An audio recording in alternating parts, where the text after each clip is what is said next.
Last fall, Romans hit the streets to protest when the rising price of wheat made staples like pasta, pizza and bread go up by as much as 20%. A one-day pasta strike organised by consumer groups failed miserably, but Italians are preparing to tighten their belts. La farina, l'olio, il sale, tutta questa deve necessariamente ritornare a dei livelli accessibili anche ai poveri.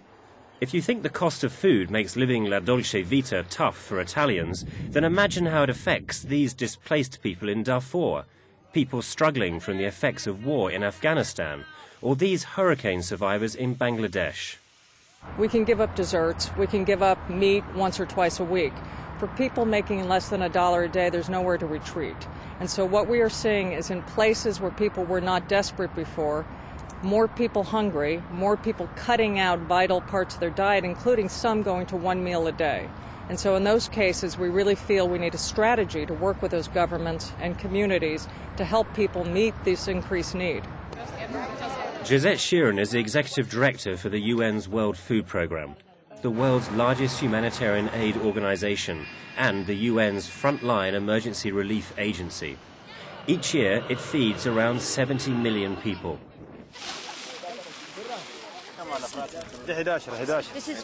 Since taking office in 2007, she has had to hit the ground running to confront the challenge that high food prices creates for the hungry poor. In March, she visited the Chicago Board of Trade to talk to traders. We buy $640 million worth of grain every year in the developing world, but there's not a lot of order to the markets. So we're here to learn, too, about how the world can do this better. One of the drivers of increased prices at the supermarket is the rising cost of fuel needed to transport food. Another is that food usually destined for human consumption is increasingly being used to produce biofuels. The World Food Programme's entire budget is voluntarily funded by emergency appeals. So the falling dollar and increase in food prices have made the already challenging task of feeding the hungry even more difficult.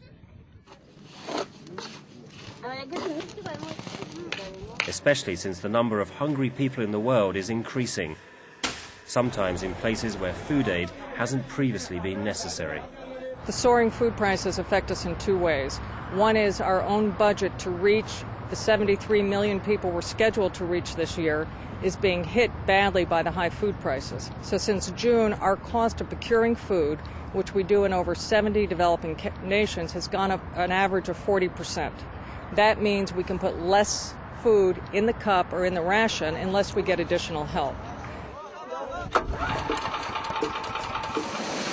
Ironically, one remedy to the problem may be found in the same places where the worst hunger exists.